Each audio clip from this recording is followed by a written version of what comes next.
नमस्कार, बुलेटिन में आपका स्वागत है। मैं हूं आपके साथ जीनत सिद्दीकी। इस वक्त की बड़ी खबर आ रही है प्रतापगढ़ से, जहां सड़क हादसे में 14 बारातियों की मौत हो गई है। मरने वालों में 7 बच्चे और किशोर बताए जा रहे हैं। ड्राइवर को झपकी आ जाने की वजह से यह हादसा हुआ। इतना भयानक था कि बोलेरो गाड़ी को गैस कटर से काटकर शवों को बाहर निकाला गया है। 14 बारातियों की मौत, देखिए कितना बड़ा आंकड़ा है। और शवों की हालत, क्योंकि गाड़ी को गैस कटर से काटा जाता है उसके बाद निकाला जा रहा है उन शवों को, तो क्या स्थिति होगी आप जरा अंदाजा लगाइए। मरने वालों में बच्चे और नौजवान, खासतौर से आप ये समझिए कि टीनेजर जो बच्चे होते हैं, किशोर, 7 हैं ये। 14 बारातियों की मौत हुई है और जानकारी हम जुटाने की कोशिश कर रहे हैं। रोहित हमारे साथ, हमारे सहयोगी जुड़े हुए हैं। रोहित, किस वजह से यह हादसा हुआ, पूरी तस्वीर बताइए। जी जीनत, अपने दर्शकों को बताना चाहेंगे प्रतापगढ़ में एक दर्दनाक हादसा हुआ है और इस दर्दनाक हादसे में जो है 14 बारातियों की जान चली गई है। ये पूरा मामला मानिकपुर थाना के देशराज इनारा के पास का है, जहां पे बीती रात एक शादी समारोह से ये लोग लौट रहे थे और इनकी जो है बोलेरो कार जो है वो अनियंत्रित होती है और खड़े ट्रक में जाकर जो है घुस जाती है। हालांकि उसके बाद जो है मौके पे अफरा तफरी मच जाती है। सूचना पे पुलिस पहुंचती है और गैस कटर मंगवा के उस गाड़ी को काटा जाता है और धीरे धीरे करके एक 100 निकाला जाता है, तो जो मरने वालों की संख्या होती है वो 14 जो है पहुंच जाती है। हालांकि शादी समारोह में भी मातम का जो है माहौल छा जाता है। जैसे ही जो भी कोई सुनता है वो अस्पताल की तरफ भागा हुआ जो है वो चलाता है। तो कहीं ना कहीं जो है प्रतापगढ़ में एक दर्दनाक हादसा जो है सामने आया है और इनके जो है जो परिजन हैं वो यहाँ अस्पताल में इस समय मौजूद हैं, रो रहे हैं, बिलख रहे हैं। और यहाँ पे आला अफसर भी मौजूद हैं। रात में भी आला अफसर मौके पे गए थे। और जो कितने लोग थे इसमें सवार, रोहित ये बताइएगा। दूसरी बात ये कि आपने जैसे जानकारी दी बच्चे शामिल हैं, और जो लोग थे उनमें जो जख्मी हैं उनके बारे में क्या जानकारियां आ रही हैं? जी, ये सुनील यादव के यहाँ नवाबगंज के शेखपुर गांव में ये बीती रात जो है बारात गए थे। हाँ। और शादी समारोह जो है संपन्न करवा के ये रात में ही वापस आ रहे थे और ये बोलेरो में 14 लोग सवार थे। और जैसे ही हादसा होता है 14 के 14 ही लोगों की जो है मौके पे जो है दर्दनाक मौत हो जाती है। अगर मौत की बात करें तो 7 बच्चे थे उसमें, किशोर और बच्चे मिला के 7 लोगों की मौत हुई है और 4 जो है युवक की मौत हुई है और 2 से 3 लोग जो है वो जो है 40 से तकरीबन 50 साल के उम्र के थे। तो कहीं ना कहीं ये जीनत प्रतापगढ़ में एक बड़ा हादसा है, दुखदाई हादसा है।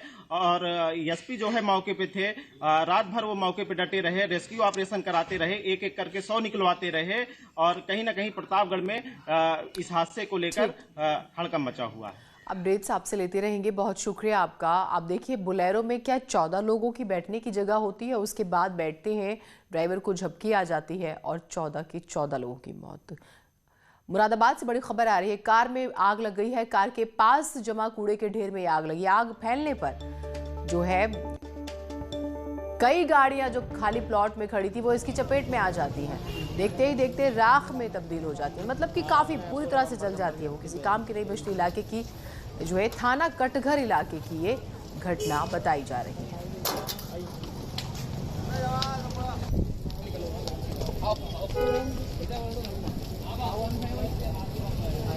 तो मुरादाबाद से ये खबर।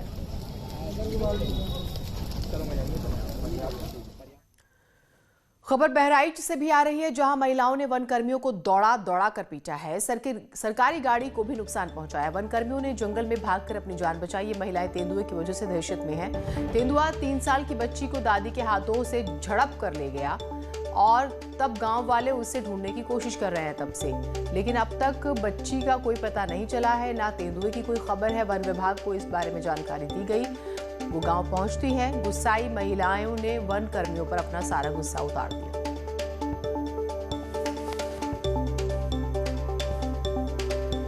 लोग जब वहां पहुंचे हैं तो उसके बाद में जो है महिलाएं कुछ आक्रोशित हो गई और गाड़ी पे पथराव करना शुरू कर दिया। गाड़ी तोड़ दी गई है। मूर्तिया रेंज की जो है तथा स्टाफ को जो है दौड़ा दौड़ा करके पीटा गया है। स्टाफ जो है इधर उधर फंसा हुआ है जंगल में। जो है हम लोग उनका जो है कोशिश कर रहे हैं उन सब ट्रेस हो। अखिलेश हमारे साथ हमारे सहयोगी जुड़े हुए हैं। अखिलेश, कुछ भी सफलता मिली है? क्योंकि जैसे जैसे वक्त जा रहा है बच्ची की जान पर बन रही है। साधों की कल की घटना है, कल शाम की। लड़की जो है दादी के साथ में खेल रही थी खेत में। तेंदुआ लड़की को झपट के गन्ने की तरफ ले गया। ग्रामीण जब दौड़े हैं तो खून के छींटे जरूर गन्ने के खेत में मिले हैं। उसके बाद बच्ची का पता नहीं चला है। और वनकर्मी जब मौके पहुंचे हैं तो गांव की जो महिलाएं हैं गुस्साई हुई थी और उन्होंने दौड़ा दौड़ा के पीटा है। एक गाड़ी जो है वन विभाग, उसको भी नुकसान पहुंचाया है। 2 से 3 जो वनकर्मी हैं वो छितर बितर हो गए। उनका भी अभी भी पता नहीं चल पा रहा है। हालांकि देर रात में डीएफओ ने मोर्चा संभाला था और जंगल में कॉम्बिंग कर रहे थे कि हमारे वनकर्मी कहाँ हैं। क्योंकि बड़ी समस्या है, जंगल में नेटवर्क नहीं रहता, इसलिए उनका संपर्क नहीं हो पा रहा है। 2 से 3 वनकर्मी अभी जो हैं फॉरेस्टर हैं, वो अभी इनको पता नहीं चल पा रहा है। ठीक, बहुत शुक्रिया आपका तमाम जानकारियों के लिए। तो फिलहाल कोई जानकारी नहीं मिल पा रही है, कोशिश की जा रही है जल्द से जल्द बच्ची तक पहुंचने की। बड़ी खबर राजधानी लखनऊ से आ रही है, जहां वसीम रिजवी के खिलाफ 2 एफआईआर दर्ज की गई है। सीबीआई लखनऊ की एंटी करप्शन ब्रांच ने प्रयागराज और कानपुर में शिया वक्फ बोर्ड की संपत्तियों की खरीद बिक्री के आरोप में उनके खिलाफ ये एफआईआर दर्ज की है। उनके ऊपर शिया वक्फ बोर्ड के चेयरमैन रहते हुए घोटाला करने का आरोप लगा है। ऋषभ मणि त्रिपाठी हमारे साथ हमारे सहयोगी जुड़े हुए हैं। ऋषभ, बहुत बड़ी खबर हो जाती है। वसीम रिजवी जिस तरह से मुखर होकर कुछ विषयों पर बोलते हैं, लेकिन ये घोटाले का आरोप उन पर ये बहुत महत्वपूर्ण नजर आता है। क्या इसमें डिटेल्स हैं? जी ना, देखिए 2 एफआईआर वसीम रिजवी के खिलाफ पहले से ही उत्तर प्रदेश पुलिस ने दर्ज कर रखी थी। 1 अगस्त 2016 में प्रयागराज पुलिस ने दर्ज की थी और दूसरी लखनऊ की हजरतगंज पुलिस ने उनके खिलाफ एफआईआर दर्ज की थी। मामला कानपुर का था। कानपुर की छोटी गुटैया में एक वक्फ संपत्ति को अवैध रूप से धोखाधड़ी करके एक प्राइवेट पार्टी है विजय कृष्ण सोमानी, नरेश कुमार सोमानी, उनको ट्रांसफर किया गया था, जिसमें धोखाधड़ी की गंभीर धारा 409 जिसको बोलते हैं क्रिमिनल ब्रीच ऑफ ट्रस्ट, जिसमें 7 साल से अधिक की सजा होती है, उस गंभीर धाराओं में एफआईआर दर्ज हुई थी। इन दोनों एफआईआर की सीबीआई जांच के लिए उत्तर प्रदेश सरकार ने पहले भी सीबीआई को पत्र लिखा था, जिसके बाद सीबीआई ने कल इन दोनों मामलों में एफआईआर दर्ज कर ली है। तो ये मान के चलिए वसीम रिजवी की मुश्किलें बढ़ने वाली हैं, क्योंकि इनमें से एक एफआईआर धोखाधड़ी की गंभीर धाराओं में है। बहुत शुक्रिया आपका तमाम जानकारियों के लिए। तो मुश्किलें वसीम रिजवी की बढ़ने वाली है, गंभीर धाराओं में एफआईआर दर्ज हुई।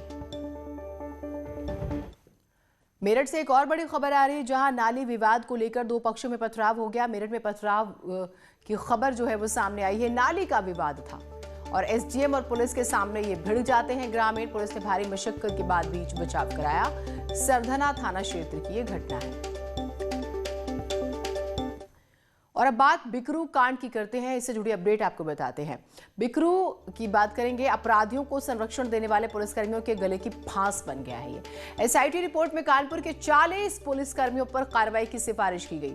एडीजी जोन के विभागीय जांच के बाद इन पुलिसकर्मियों के खिलाफ कार्रवाई होगी। वैसे सूत्र ये जानकारी दे रहे हैं कि इसमें तत्कालीन एसपी ग्रामीण प्रद्युमन सिंह, तत्कालीन सीओ कैंट रामकृष्ण चतुर्वेदी और वर्तमान सीओ एलआईयू सूक्ष्म प्रकाश के खिलाफ कार्रवाई की सिफारिश की गई है। एसआईटी ने कानपुर नगर, कानपुर देहात के शिवली थाना और लखनऊ के कृष्णनगर थाने में एक पूर्व इंस्पेक्टर और अन्य पुलिसकर्मियों को भी दोषी ठहराया है।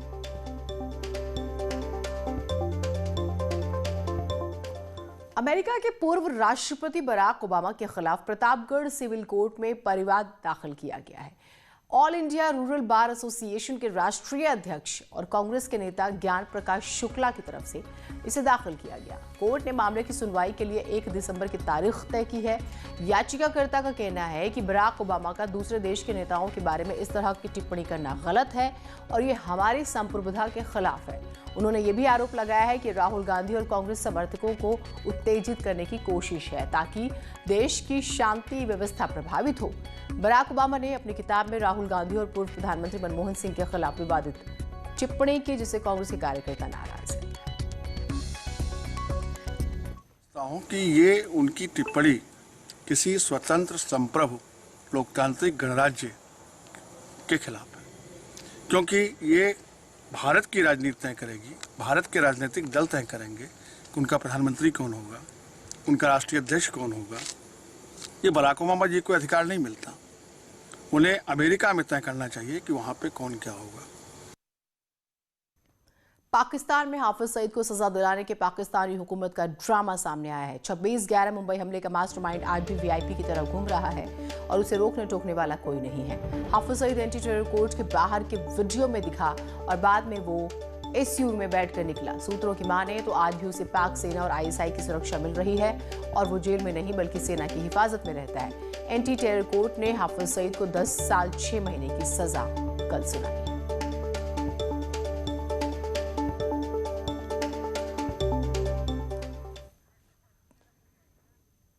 बरेली में न्यूज 18 की खबर का बड़ा असर हुआ है। यहां भजन गायिका से बदसलूकी करने वाला दरोगा लाइन हाजिर कर दिया गया है। सीओ आंवला की जांच रिपोर्ट में दोषी मिलने पर एसएसपी ने ये एक्शन लिया है। आरोप है कि अलीगंज थाने के ज्ञानी चौकी इंचार्ज मनोज त्यागी ने शराब के नशे में भजन गायिका से बदमजाजी की, उनसे धार्मिक कार्यक्रम में अश्लील फिल्मी गाना गाने की फरमाइश की। इसके बाद भजन गायिका ने सोशल मीडिया पर वीडियो शेयर किया था।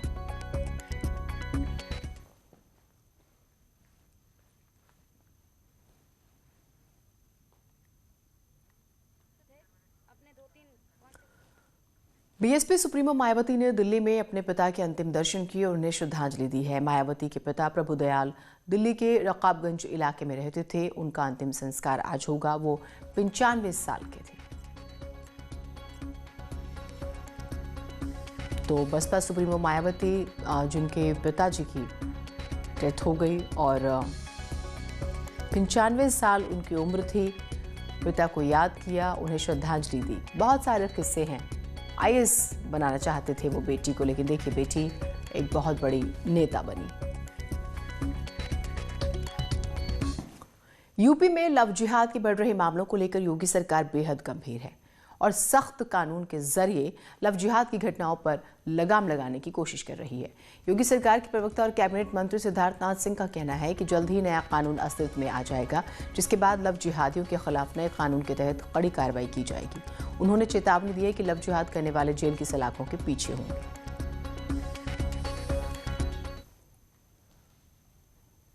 भी आए थे इस पे, तो उसके बाद मुख्यमंत्री जी ने सार्वजनिक कहा था और कि इस पे एक सख्त कानून बनाया जाएगा। उस पे कार्रवाई काम चल रहा है और आप बहुत जल्दी देखेंगे कि इस पे कानून उत्तर प्रदेश सरकार लेकर आ रही है। रोक लगनी चाहिए?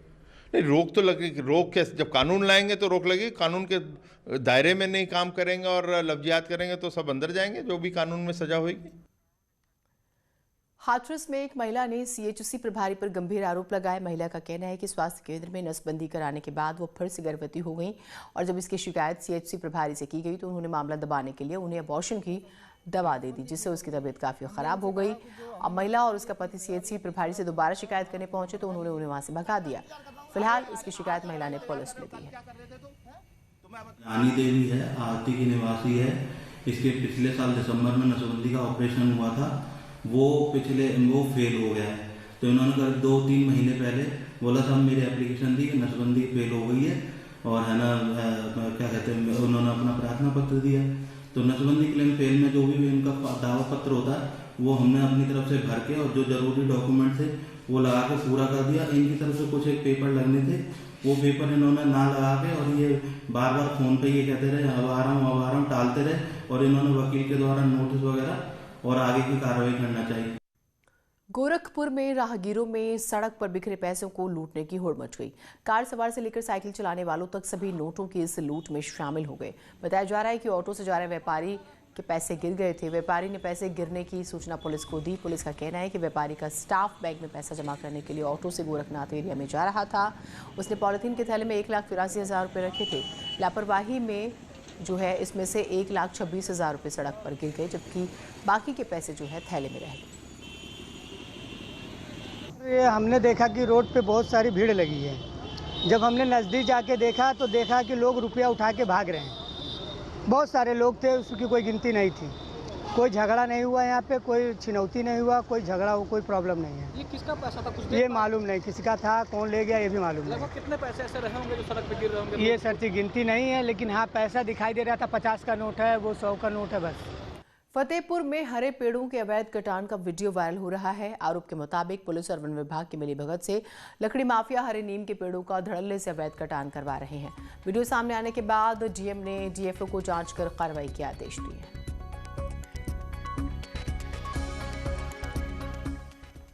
एक छोटे से ब्रेक के लिए रुक रहे हैं, कहीं मत जाइएगा। रिलायंस रिटेल ने 2 महीने में 47,265 करोड़ रुपए जुटाए हैं।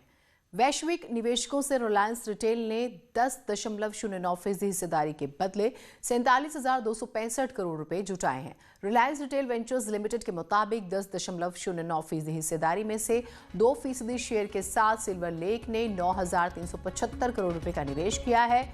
सिल्वर लेक ने रिलायंस जियो प्लेटफॉर्म में भी निवेश किया है। सिल्वर लेक के बाद केकेआर, मुड़ाबला, एडिया, जीआईसी जनरल अटलांटिक और पीआईएफ ने भी निवेश किया है। इस निवेश में आरआरवीएल ने 69,27,81,234 रुपए के शेयर का आवंटन किया है।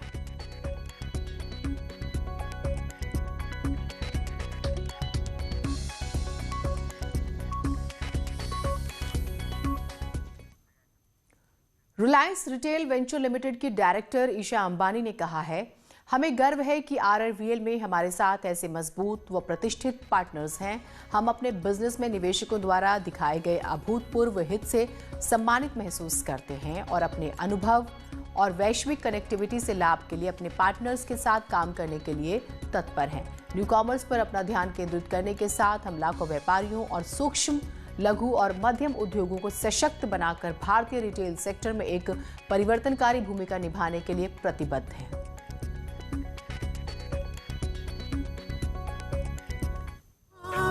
सुहावन छठ के बरतिया